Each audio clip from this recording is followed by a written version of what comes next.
Olá pessoal, comandante Leonardo Matos aqui, esse é o nosso Conexão Geo número 18, hoje é sexta-feira, dia 29 de março de 2019.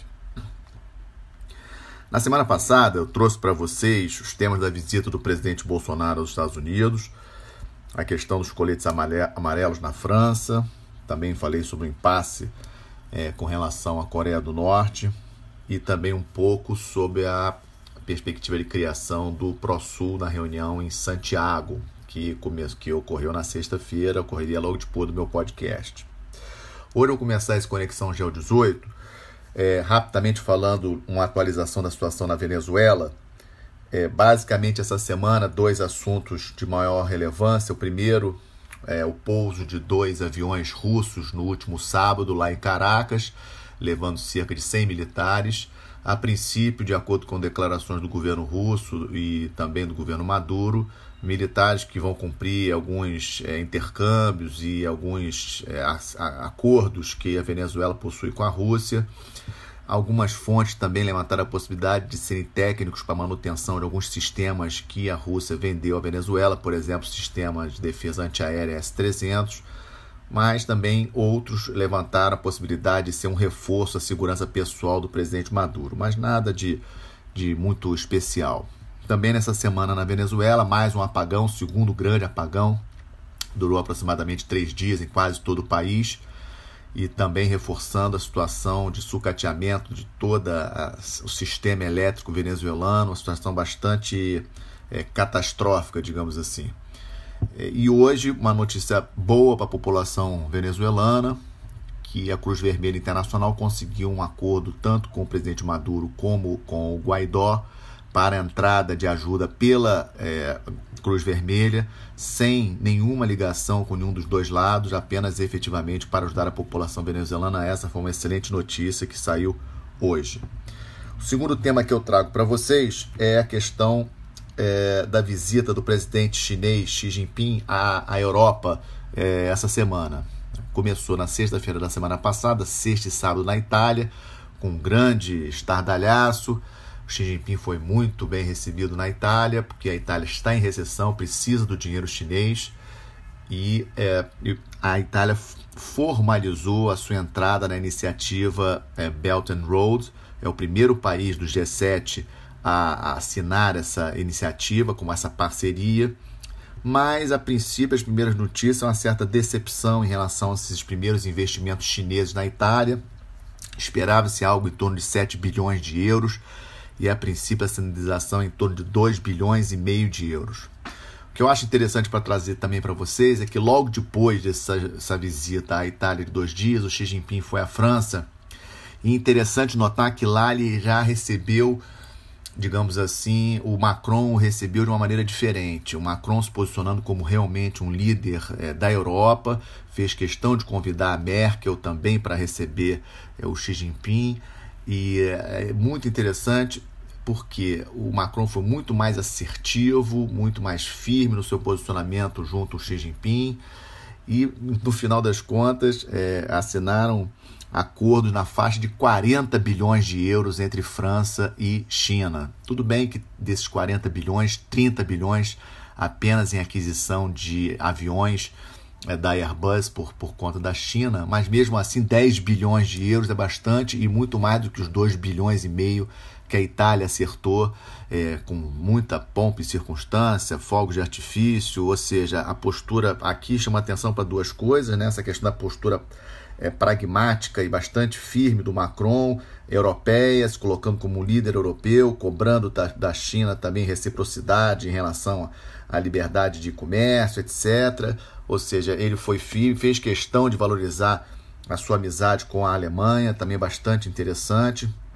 E isso, para nós, Brasil, é uma sinalização de como devemos nos portar no cenário internacional com a China, ou seja, de maneira pragmática. Se nós tivermos uma postura firme, uma postura pragmática, os chineses vão sim negociar conosco, e esse caso da França com a Itália nessa semana me pareceu bastante interessante para trazer para vocês.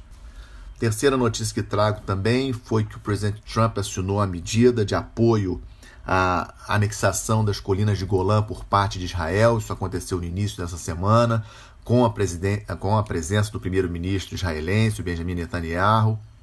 Lembrando que Israel terá eleições parlamentares agora no dia 9 de abril. O Netanyahu não está numa posição muito confortável, ele está com 3 investigações de corrupção correndo na justiça israelense. E para o Netanyahu, essa declaração do Trump foi muito importante. Foi durante um grande evento de um grande evento judeu lá nos Estados Unidos, um lobby fortíssimo dos judeus. Parece claro também o interesse do Trump de reforçar a sua candidatura à reeleição, que será em novembro de 2020, atraindo cada vez mais o poder financeiro do lobby judeu, mas não apenas esse. Também os evangélicos têm uma visão muito positiva, em linhas gerais, em relação a Israel. Então, quando o Trump ele apoia assim, tão claramente Netanyahu, Israel, ele não só está atraindo a questão do dinheiro do lobby judaico, que é muito forte nos Estados Unidos, mas também o apoio dos evangélicos americanos, que têm uma visão bastante positiva dessa posição israelense mais à direita, mais conservadora. E lembrando que no caso das Colinas de Golã, Israel tomou as Colinas de Golã na guerra contra a Síria em 67, ocupou efetivamente e declarou como anexação das Colinas de Golã em 81. Isso não foi reconhecido pela comunidade internacional, inclusive nunca foi reconhecido pelo próprio Estados Unidos, também nunca reconheceu. Chama a atenção que as Colinas de Golã ficam aproximadamente somente 60 quilômetros da capital da Síria, Damasco. Tem também, logicamente, a questão de ser uma elevação, em termos militares, é importante ter essa posição em termos militares, de uma visada mais alta em relação ao território sírio, que faz fronteira com Israel. Mas também 2 detalhes bastante importantes. Que das Colinas de Golã nasce 1/3 de toda a água que Israel possui, fonte importantíssima para o Rio Jordão, que é o principal rio israelense. E outro aspecto também é a questão da exploração de óleo. Em 2015 foi descoberta lá a prospecção de óleo na região das Colinas de Golã, e por apenas uma coincidência, a empresa que prospecta óleo nas Colinas de Golã é uma empresa de capital majoritário 90% americano, inclusive com algumas personalidades fazendo parte do board dessa empresa, como Larry Summers, por exemplo, e como outras personalidades americanas. Ou seja, há também outros interesses dos Estados Unidos que não apenas prestigiar o Benjamin Netanyahu nessas eleições que ocorrerão em Israel agora no dia 9 de abril. Para nós, muita atenção, porque estamos presentes ali muito perto com a missão naval da UNIFIL, que é a missão de paz da ONU ao sul do Líbano. O Brasil comanda a força naval da UNIFIL e temos um navio lá. A Fragata União atualmente é o navio brasileiro que está no litoral do Líbano. Então, obviamente que qualquer acirramento das tensões e esse apoio do Trump à questão da Colina de Golã, obviamente, traz, digamos assim, uma elevação aí nas tensões de Síria, não esquecendo o Irã, não esquecendo que o Hezbollah no Líbano tem um forte apoio da Síria, um forte apoio do Irã por ser xiita e muito contrário a Israel. Ou seja, essa elevação do clima, das tensões na região com essa declaração do Trump não é boa para nós, obviamente. Devemos acompanhar com atenção. O quarto tópico que trago para vocês, complementando o que falei no podcast da semana passada, na sexta-feira nós gravamos o podcast antes do término da reunião que ocorreu lá em Santiago, reunião envolvendo presidentes dos principais países aqui da América do Sul. Só não participando os presidentes, obviamente, da Venezuela, Bolívia, Uruguai também não participou, e Suriname, né? Daqueles que fazem parte da Unasul, esses 4 não participaram, os outros participaram e firmaram uma declaração chamada Declaração de Santiago, dando liberdade para que os ministros de Relações Exteriores, a partir dessa declaração, comecem a negociar esse PROSUR em espanhol, que basicamente não vai ser exatamente como era a Unasul. Vai ter uma presidência pro tempore, também como é o caso da Unasul, mas a princípio não terá uma secretaria executiva, uma sede, um parlamento. ou seja, será digamos assim, uma estrutura bem mais light, uma estrutura, uma concertação política, digamos assim, muito mais light do que era a Unasul. Mas também acho importante salientar que durante a visita do presidente Bolsonaro ao Chile, não apenas a questão da assinatura dessa declaração de Santiago, mas o encontro que ele teve bilateral com o presidente Piñera do Chile, o acerto com relação ao digamos assim, ao plano de construção de uma ligação rodoviária entre Mato Grosso do Sul, passando por Paraguai e Argentina, chegando aos portos do norte do Chile, muito importante para o Brasil, para podermos escoar nossa produção do centro-oeste brasileiro para o Pacífico, principalmente via Pacífico para a Ásia, principalmente a China. Então esse também foi um evento importante.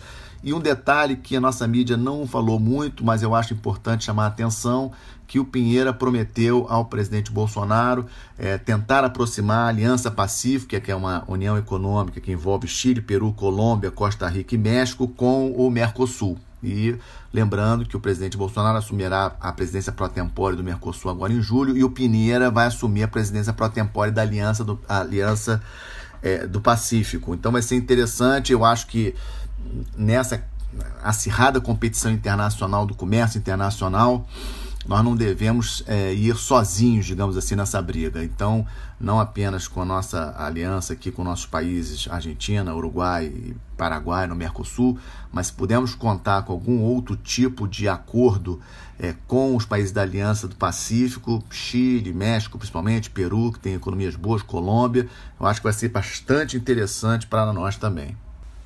O quinto tópico que eu trago para vocês hoje foi confirmado hoje de manhã, terceira tentativa da primeira-ministra britânica, Theresa May, de votar o seu plano, o plano que ela acordou de saída do Reino Unido da União Europeia, e fracassou. Muitos já especulavam que isso aconteceria, foram 344 votos contra e apenas 286 a favor do plano que a Theresa May acordou com a União Europeia, ou seja, a situação está indefinida. No momento, o Reino Unido está deixando a União Europeia no próximo dia 12 de abril, a data mudou, seria hoje, lembram, 29 de março, há muito tempo que é 29 de março, a União Europeia concordou em postergar um pouco até 12 de abril, e se tivesse acordo, postergaria até 22 de maio. Só que, por enquanto, não tem um plano de saída, e a situação realmente está cada vez pior. Isso com certeza vai afetar a economia britânica. Muitas empresas já deixaram o Reino Unido com direção a países da União Europeia, e essa insegurança toda, vamos ver se até o dia 12 ainda dá tempo de negociar com a União Europeia alguma mudança, uma outra data, mais uma tentativa de um novo plano. Mas a situação realmente dessa saída do Reino Unido da União Europeia é um caso de estudos de ciência política que vai ser levado durante muitos anos em vários lugares do mundo. Aqui um gancho rápido para lembrar em relação ao Brasil. Espero que o nosso secretário de Comércio Exterior já esteja atento a essa situação, principalmente para ver a questão dos produtos, porque se o Reino Unido sair da União Europeia sem nenhum tipo de acordo, obviamente aquelas tarifas preferenciais entre o Reino Unido e os demais países da União Europeia vão cair. Então o Brasil tem que estar muito atento. Espero que o nosso secretário de Comércio Exterior esteja atento a isso, em relação aos produtos brasileiros que eventualmente podem entrar em negociação com o Reino Unido, aí bilateralmente, talvez via Mercosul, e também essa questão do acordo Mercosul-União Europeia. Ou seja, temos que olhar de maneira pragmática essa questão da saída do Reino Unido da União Europeia, principalmente se sair sem nenhum acordo na área comercial. Como tenho sempre feito, nos últimos podcasts, trago alguma notícia militar que considero importante, uma notícia muito importante essa semana. A Índia conseguiu destruir um satélite por um míssil, interceptou um satélite por um míssil terra-ar. Esse é um evento, não é um evento fácil. É uma capacidade que apenas Rússia, Estados Unidos e China possuíam até então. É tão importante que o próprio primeiro-ministro Narendra Modi, o primeiro-ministro indiano, fez em cadeia de rádio e televisão essa declaração para todo o país, que também traz para nós, é importante, né? Nós vemos como que a Índia leva isso em consideração, isso dá importância a essa questão dessas conquistas militares. Eu acho que esse é um dado importante também para chamar a atenção da diferença, né? Ou seja, a Índia valorizando vitórias na área militar, capacidades, conquistas na área militar, para o presidente ir para a cadeia de rádio e televisão para anunciar uma capacidade dessa. Então essa é a notícia que trago militar muito relevante que aconteceu essa semana. Para a próxima semana, já neste domingo, eleições na Ucrânia, primeiro turno. Eu acredito que ocorrerá segundo turno na Ucrânia, é o que a maior parte dos analistas internacionais indicam. Lembrando que a Ucrânia é uma grande preocupação da Rússia, vizinho da Rússia, fronteira terrestre, aquela questão do leste da Ucrânia, de maioria que fala russo, com muita influência russa. Teve a questão da guerra civil ali nas províncias do leste da Ucrânia, questão da ocupação da Crimeia pela Rússia em 2014, ou seja, eleições na Ucrânia é um tema de muito interesse para a Rússia, porque obviamente ela sempre vai desejar que o vencedor, quem governa a Ucrânia, seja um presidente favorável à Rússia e não favorável à União Europeia e à OTAN.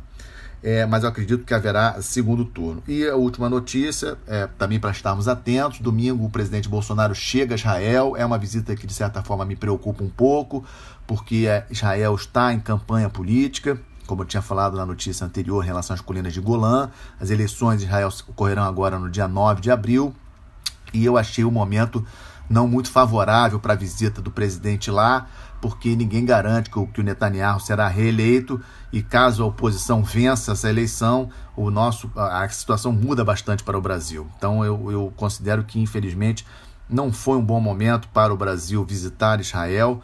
Se o Netanyahu for reeleito, ok, temos uma vantagem aí de relações. Israel é um país com alta tecnologia, pode ser bastante favorável ao Brasil em muitas áreas, mas exatamente nesse momento, às vésperas das eleições que ocorrerão agora, eu não achei muito positivo. Espero que o presidente não faça nenhum anúncio do tipo mudança da nossa embaixada para Jerusalém. É um tema muito sensível, não há necessidade de irritar os nossos amigos árabes nesse momento, até pelo fato que eu expliquei da nossa presença ali no litoral do Líbano. Então vamos aguardar com muita atenção essa visita do presidente Bolsonaro a Israel, que começará também nesse domingo. Eleições na Ucrânia domingo, visita do presidente Bolsonaro a Israel. Bom, é isso, nosso Conexão Geo 18, lembrando que estamos não apenas no YouTube, mas também com a nossa página no Facebook. Desejo a todos um bom final de semana, uma boa semana, até a próxima sexta-feira. Obrigado.